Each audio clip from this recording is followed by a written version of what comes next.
we are deficit spending, but it's planned. We know it's happening, but we know something structurally is going to have to change down the road. Despite getting more than expected for education aid, local school leaders say the state budget still doesn't help make ends meet. The Horseheads Central School District announced a possible lower tax rate than they had originally planned for, but the district will ultimately still be faced with some tough decisions.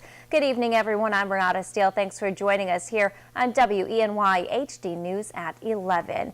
Well, taxpayers in the district could see a 2.9% tax increase. That's instead of the 3.47 rate that was projected before the state budget deal. WENY's Tanja Rekhi joins us live in the studio with the latest. Tanja?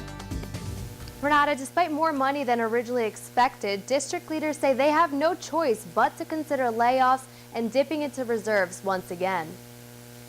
It's the same story, but a different district. Despite extra money from the state budget, schools still don't have enough. The question of the night: at what point in what year will we run out of reserves if we don't make significant changes?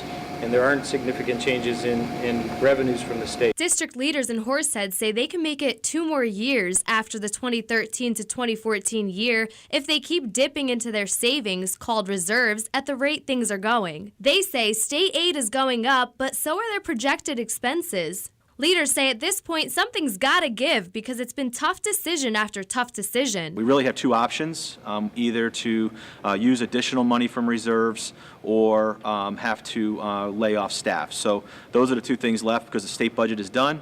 The board at this point is committed to the 2.9% tax levy, but we're still short.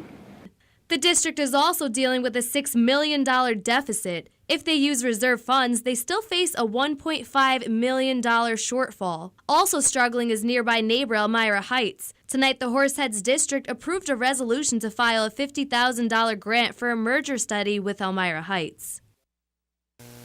Now, the board will also be having a special finance meeting on April 8th. Reporting live, Tanja Rekhi, WENY HD News.